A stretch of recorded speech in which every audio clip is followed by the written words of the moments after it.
Après l'exploration de quelques belles grottes marines sur Marseille, et surtout d'une plongée extraordinaire dans l'épave du Havane en 2024, avec mon binôme Thierry, nous décidons de nous former et d'acquérir toutes les techniques pour plonger avec le maximum d'autonomie et de sécurité sur ces plongées engagées dites sous plafond. Notre formateur sera Sébastien, que nous avions rencontré en Italie et qui a la réputation d'aller bien au-delà des minimums requis et de ne faire aucune concession sur les compétences attendues. Il nous aura prévenu, ce ne sont pas des putains de vacances et nous devons nous attendre à passer près de 5 heures dans l'eau chaque jour à travailler les exercices.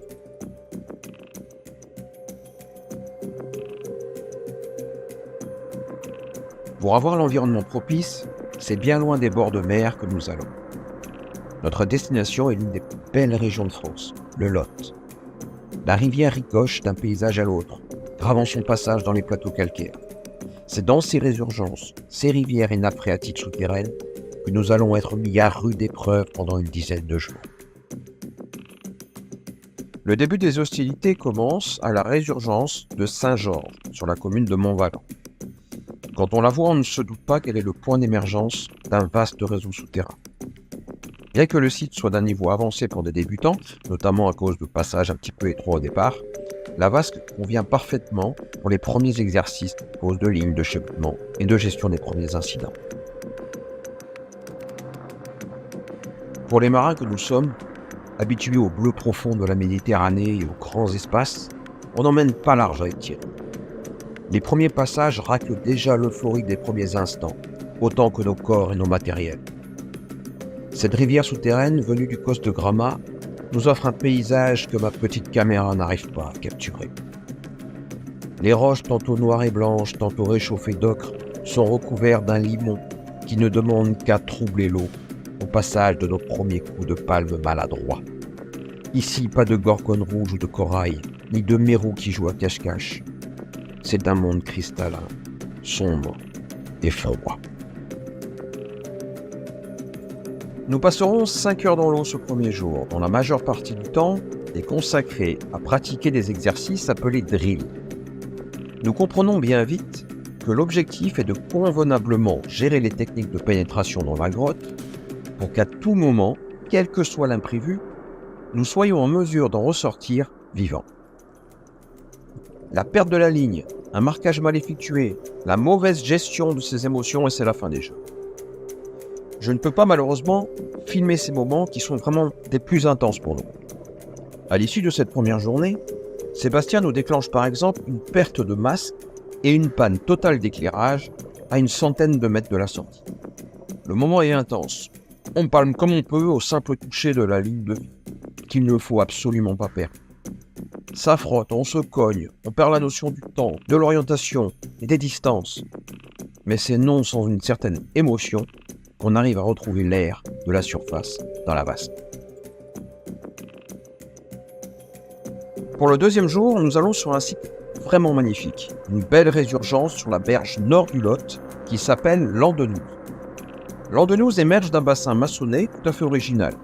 Il faut faire attention car avec tout le matériel que nous portons et que nous avons sur le dos, c'est vraiment pas le moment de faire un faux pas. Ah, ce site nous plaît bien avec Thierry. Il est bien plus large que celui de la veille, la roche est plus claire, l'eau moins turbide, et nous commençons à percevoir la beauté de ce milieu hostile. Ce moment contemplatif et paisible ne dure que le temps du trajet aller, car comme d'habitude, et comme cela ira crescendo jusqu'à la fin du stage, le retour non filmé se fera dans les conditions de survie aux pannes générées par Sébastien. Ici, à 210 mètres de la sortie, il nous demandera de couper nos recycleurs et de passer sur notre bouteille de secours contenant 11 litres d'air. Puis ce sera notre masque qui sera enlevé et qu'il nous faudra remplacer par un de réserve.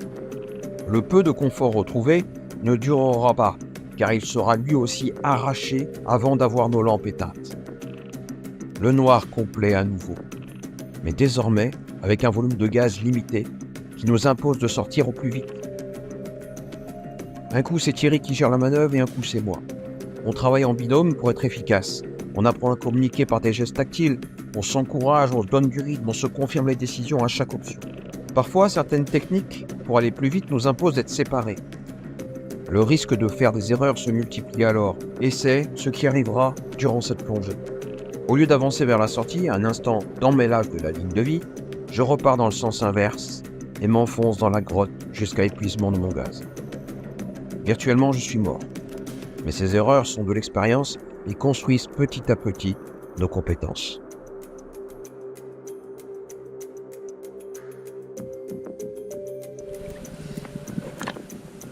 À partir du 3e jour et jusqu'à la fin de notre formation, nous évoluerons dans la source du Russell. 3 mètres de profondeur sous la berge, les flots limoneux du Célé font place aux eaux limpides de la source. La première chose avant de descendre sous terre va être de connecter notre ligne de vie à celle qui est déjà positionnée dans la grotte et qui s'appelle la Golden Line.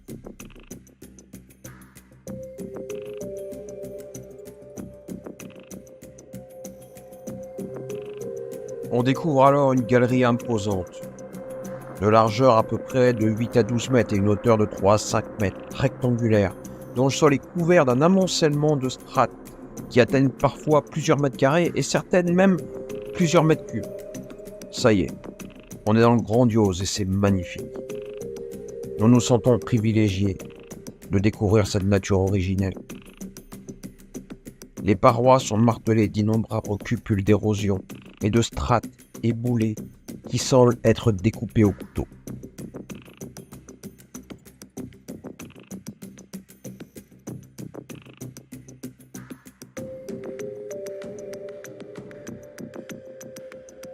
Tout au long de la route, nous posons soigneusement, tels de petits poussets, nos marques sur la ligne barrière. Nous appelons cela des cookies. Ils indiquent de quel embranchement nous venons, et il nous faudra les utiliser au retour pour interpréter correctement leur signification et retrouver notre chemin vers la sortie. Nous savons déjà que Sébastien nous positionnera dans une situation fortement dégradée au retour et que la moindre erreur fera qu'on s'en sorte, ou pas.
Pendant le trajet aller, Sébastien nous apprend, nous fait répéter inlassablement toutes les techniques.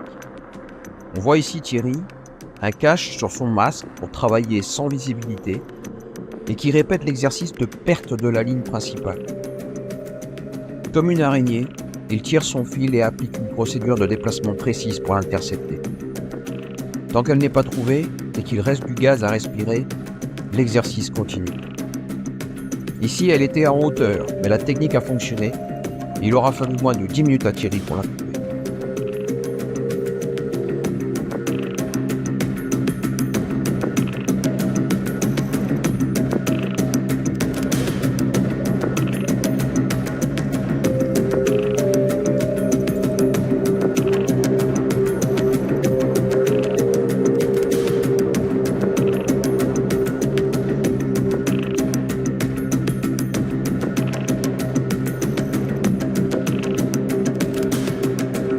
Les jours se suivent avec toujours plus d'exercices et de pannes en tout genre. Tant que ce n'est pas maîtrisé, on reste dans l'eau et on recommence. Pour le dernier jour, c'est la plongée de test et les feux de l'enfer sont déchaînés par Sébastien. À partir du puits 4 qui se situe à 400 mètres de la sortie, il nous met un masque pour nous priver de toute visibilité. Il nous fait sortir de nos recycleurs et passer sur nos bouteilles de secours. Or, nous savons que nous n'avons pas assez de gaz pour sortir. Il va falloir 2 autres bouteilles. J'en ai une sur mon flanc et l'autre a été déposée par Thierry sur le parcours. Et il va absolument nous falloir la retrouver. On se met en ordre de marche. Le chemin est complexe et il nous faut être certain des marquages qu'on sent sous nos doigts. Ici, je suis en tête et quand j'ai compris la direction à prendre, je prends la main de Thierry et je lui fais sentir les signes pour qu'il puisse aussi comprendre ma décision.